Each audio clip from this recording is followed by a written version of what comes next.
Hello दोस्तों, नमस्कार मित्रों। आपका स्वागत है मेरे YouTube चैनल काव्य साहित्य पे। और आज हम जानेंगे मुगल वंश के संस्थापक बाबर के बारे में। भारत में जिस व्यक्ति ने मुगल वंश की स्थापना की थी उसका नाम बाबर था। बाबर पिता की ओर से तैमूर की 5वीं पीढ़ी और माता की ओर से चंगेज़ खां की 14वीं पीढ़ी था। यानी बाबर के नसों में तुर्क और मंगोलों दोनों का खून था। चूँकि वो पिता की ओर से चगताई तुर्क था और माता की ओर से मंगोल वंश से संबंधित था, इसलिए उसके वंश का नाम मुगल पड़ा। मुगल जो कि लैटिन शब्द मोंग से मिलकर बना है, जिसका शाब्दिक अर्थ बहादुर होता है। और बाबर एक फारसी शब्द है जिसका अर्थ बाग होता है। बाबर का मूल नाम जहरुद्दीन मोहम्मद बाबर था, जो कि विभिन्न प्रतियोगी परीक्षाओं में ये पूछी जाती है। बाबर का जन्म 14 फरवरी 1483 ईस्वी को अंदीजन फरगना घाटी में, जो कि वर्तमान में उज्बेकिस्तान में हुआ था। बाबर के पिता का नाम उमर शेख मिर्जा था, जो कि फरगना के एक छोटे से जागीर के मालिक थे, और बाबर के माता का नाम कुतलुब निगार खानम था। बाबर की पत्नियां माहम सुल्ताना, गुलरुख बेगम, दिलदार आगची और मुबारक यूसुफजई थी। बाबर के 4 पुत्र थे, हुमायूं, कामरान, अस्करी, हिंदाल। हुमायूं इसमें सबसे बड़ा पुत्र था। हुमायूं की माता का नाम माहम सुल्ताना, कामरान और अस्करी के माता का नाम गुलरुख बेगम और हिंदाल की माता का नाम दिलदार आगची थी। बाबर की एक पुत्री भी थी जिसने विख्यात कृति हुमायूं नामा लिखा था। उसका नाम गुलबदन बेगम था। गुलबदन बेगम की माता का नाम दिलदार आगची था।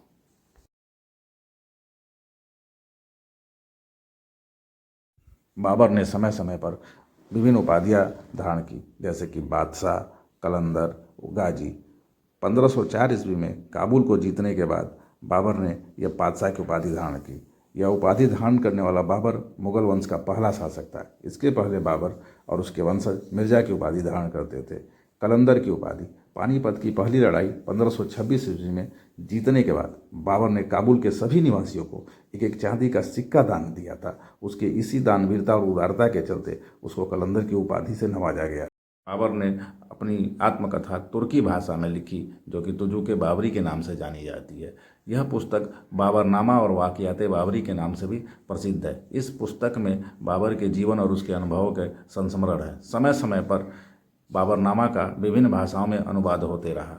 अकबर के समय में सबसे पहले बाबरनामा का फारसी में अनुवाद पायंदा खां ने किया। इसके बाद 1590 ईस्वी में अब्दुल रहीम खान ने किया। सबसे पहले तुर्की भाषा से अंग्रेजी भाषा में अनुवाद मिसेज बेवरिज ने किया। उसके बाद बाबरनामा का सर्वप्रथम फारसी भाषा से अंग्रेजी भाषा में अनुवाद लीडन, अरसकिन और एल्किन ने सन 1826 ईस्वी में किया।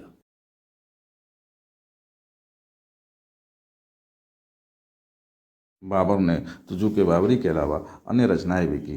बाबर ने रिसाले उसज, जिसे खत बाबरी के नाम से भी जाना जाता है, रचना की। बाबर ने अपनी काव्यों का संग्रह दीवान में किया। उसने मुंबईयान नाम की एक पद्य शैली का भी विकास कराया। बाबर ने समय समय पर विभिन्न सिक्के भी चलाए। बाबर ने काबुल में और कंधार में चांदी का सिक्का चलाया। काबुल में बाबर द्वारा चलाए गए चांदी के सिक्के को शाहरुख और कंधार में चलाए गए चांदी के सिक्के को बाबरी के नाम से जाना गया। बाबर ने भारत में विभिन्न प्रकार के स्थापत्य का भी निर्माण कराया। बाबर ने पानीपत में ईंट से निर्मित काबुली मस्जिद और रुहेलखंड की संभल मस्जिद का निर्माण 1528 और 29 में सैनिकों के नमाज पढ़ने के लिए किया था। इसके अलावा बाबर ने अलीगढ़ के समीप पिलखाना मस्जिद का भी निर्माण कराया था। 1494 ईस्वी में एक दुर्घटना में बाबर के पिता उमर शेख की मृत्यु हो गई। बाबर 8 जून 1494 ईस्वी को फरगना की गद्दी पर बैठा तो मात्र उसकी आयु 12 वर्ष थी। बाबर गद्दी पर जब बैठा तो उसके सबसे बड़े दुश्मन उसके अपने सगे संबंधी चाचा अहमद मिर्जा और मामा महमूद खान थे। बाबर एक महत्वाकांक्षी व्यक्ति था। वो शुरू से ही तैमूर की राजधानी समरकंद पर अपना अधिकार करना चाहता था, जो कि उसके चाचा अहमद मिर्जा के अधिकार में था। बाबर समरकंद पर अधिकार करने के उसके 2 उद्देश्य थे। पहला कि वो समरकंद फरगना के निकट थी और इस पर वो अधिकार करके पश्चिम के हमलों से अपने राज्य को सुरक्षित कर लेना चाहता था। दूसरा यह था कि 140 वर्षों से समरकंद तैमूरियों की राजधानी रहा, उसको जीतकर बाबर अपनी प्रतिष्ठा में वृद्धि करना चाहता था। बाबर ने सबसे पहले 1496 ईस्वी में समरकंद पर पहला आक्रमण किया, पर वह असफल रहा। 1497 ईस्वी में बाबर ने फिर दूसरी बार समरकंद पर हमला करके उसको जीत लिया, लेकिन वह वहाँ मात्र 100 दिन के लिए ही शासक बना रहा। 1501 ईस्वी में बाबर ने दोबारा समरकंद को जीता, लेकिन फिर इस समय भी केवल वो 8 महीने के लिए वहाँ का शासक बना रहा। फिर 1502 ईस्वी में सरेपुल के युद्ध में उज्बेक शासक शैबानी खान ने बाबर को पराजित करके मध्य एशिया से खदेड़ दिया। अब 1502 ईस्वी से 1504 ईस्वी तक बाबर एक निर्वासित हारे हुए व्यक्ति की भांति अपने इधर उधर भटकता रहा।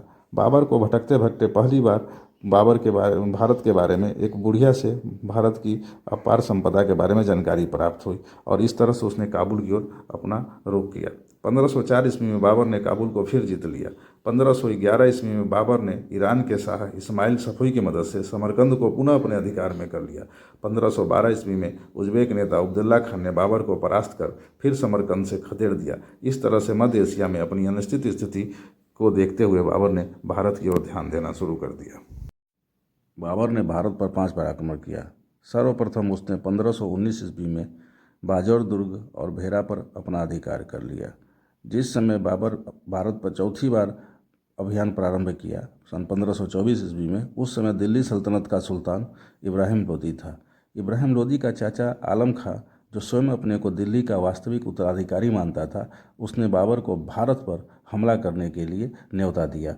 सन 1524 ईस्वी में जब बाबर ने चौथी बार भारत पर अपना अभियान शुरू किया, उस समय पंजाब का जो गवर्नर था दौलत खां लोदी, उसके साथ उसके संबंध अच्छे नहीं रह गए थे। सुल्तान इब्राहिम लोदी ने दौलत खां को राजधानी आने का आदेश दिया था, जिसका दौलत खां ने उल्लंघन किया। दौलत खां ने अपने पुत्र दिलावर खां को बाबर के पास यह संदेश भेजा कि वो सुल्तान इब्राहिम लोदी को दिल्ली के सिंहासन से हटा करके उसके स्थान पर उसके चाचा आलम खां को सिंहासन पर बैठा दे। इसके साथ ही साथ मेवाड़ का जो राजा संग्राम सिंह था, जिसको राणा सांगा के नाम से जाना जाता है, उसने भी बाबर को भारत पर आक्रमण करने के लिए निमंत्रण दे दिया था। अतः ये सारी जो परिस्थितियाँ थी वो बाबर के लिए अनुकूल हो गई भारत विजय के लिए, और वह इसका फायदा उठा करके वो बाबर भारत की ओर हमला करने के लिए बढ़ गया। 21 अप्रैल 1526 ईस्वी को पानीपत नामक स्थान पर बाबर और इब्राहिम लोदी के बीच पानीपत का प्रथम युद्ध हुआ। इस युद्ध में बाबर के पास मात्र 1200 सैनिक थे और इब्राहिम लोदी के पास 1000 हाथी और 1 लाख सैनिकों वाली विशाल सेना थी। फिर भी बाबर ने इस युद्ध में सबसे पहले तुलगुमा युद्ध नीति का सफल प्रयोग किया, और बाबर के पास एक तोपखाना भी था, जिसका सफल नेतृत्व बाबर ने करके इब्राहिम लोदी की विशाल सेना को परास्त कर दिया। पानीपत की पहली लड़ाई में बाबर ने सबसे पहले उज़्बेकों की तुलगुमा युद्ध नीति और तोपों को सजाने की उस्मानी पद्धति का सफल प्रयोग किया था।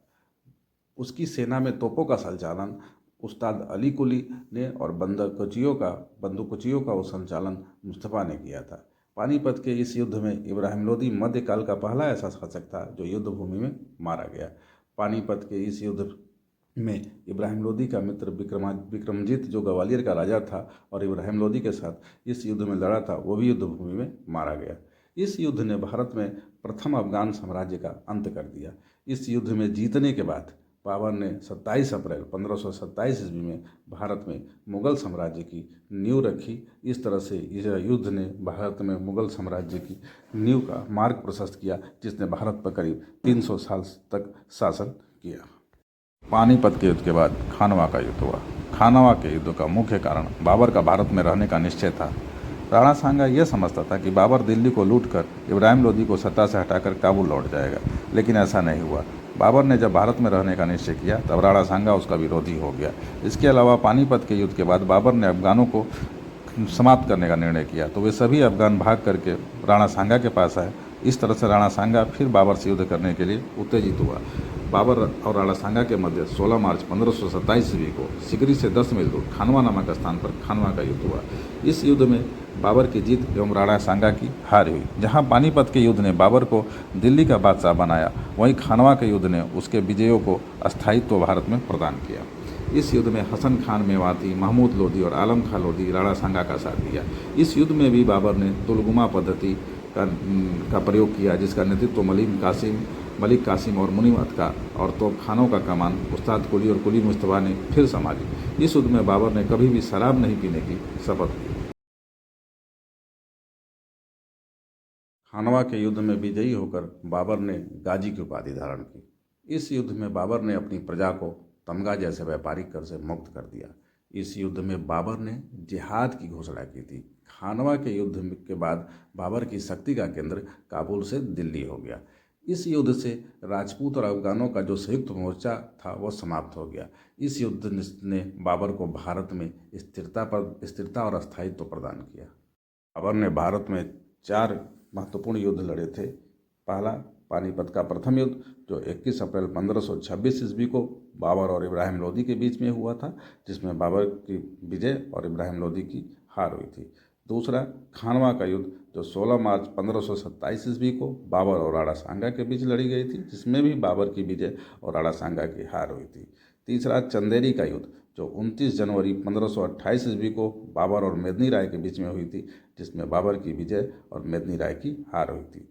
बाबर का भारत में चौथा और अंतिम युद्ध घाघरा का युद्ध 5 मई 1529 ईस्वी को बाबर और अफगानों के मध्य लड़ी गई थी, जिसमें बाबर की विजय और अफगानों की हार हुई थी।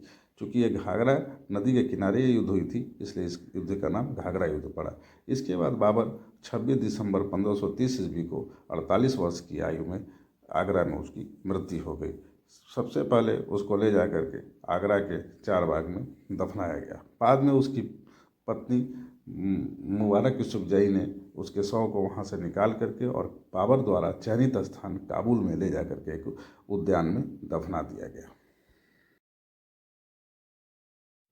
बाबर 8 जून 1494 ईस्वी को 12 वर्ष की अल्पायु में फरगना का शासक बना। उसने उज़्बेकों से तुलगुआ प्रणाली और उस्मानी पद्धति जो कि तोपों की सजाने की प्रणाली है, तुर्कों से घुड़सवारी, ईरानियों से बंदूकों का प्रयोग और मंगोल अफगानों से व्यूह रचना को सीखा। उसने भारत पर 5 बार आक्रमण किया। बाबर ने भारत में सर्वप्रथम 1519 ईस्वी में बाजौर के दुर्ग एवं भीरा नामक स्थान पर अधिकार कर लिया। 27 अप्रैल 1526 ईस्वी को बाबर ने भारत में मुगल साम्राज्य की स्थापना की।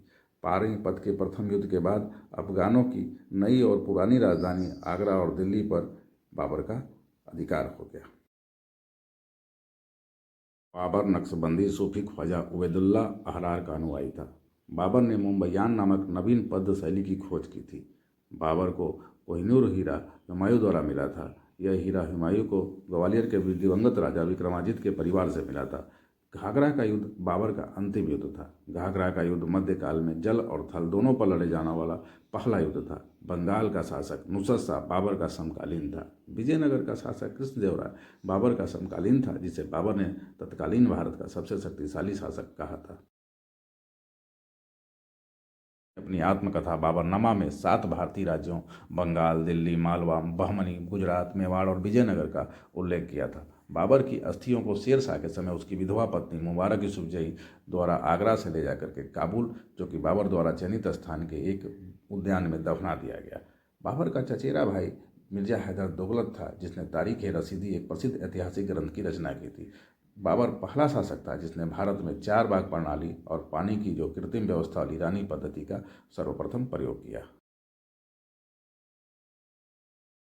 बाबर ने आगरा में आराम बाग का निर्माण कराया था। बाबर आगरा में प्रथम मुगल उद्यान हस्त बहिष्त, जिसे नूर आफशान भी कहा जाता है, उसका निर्माण कराया था। बाबर ने अपनी आत्मकथा तुजुक बाबरी में एकमात्र चित्रकार बेहजाद का उल्लेख किया है। बेहजाद को पूर्व का राफेल भी कहा जाता है, जो 16वीं शताब्दी का महान चित्रकार भी था। बाबर के समय के जो चित्रकार बेहजाद और शाह मुजफ्फर थे। बाबर को जीवनी लेखकों का राजकुमार भी कहा गया है। बाबर के समय के मशहूर कवि अब्दुल वाहिद फरीगी, नादिर समरकंदी और ताहिर ख्वांदी थे। बाबर के समय के इतिहासकार जैनुल आबदीन ख्वाफी मिर्जा हैदर दोगलत थे। मिर्जा हैदर दोगलत बाबर का चचेरा भाई था, जिसने प्रसिद्ध ऐतिहासिक ग्रंथ तारीख-ए-रशीदी की रचना की थी। मित्रों, ये थी एक छोटी सी जीवनी बाबर की, जो विभिन्न प्रतियोगी परीक्षाओं की दृष्टि से भी महत्वपूर्ण है। मित्रों, अगर यह वीडियो आपको पसंद आए तो इसे लाइक, सब्सक्राइब, शेयर और कमेंट जरूर कीजिएगा, ताकि जिससे मैं आगे और भी अधिक से अधिक वीडियो बना सकूं और आपको भेज सकूं। धन्यवाद। नमस्कार मित्रों।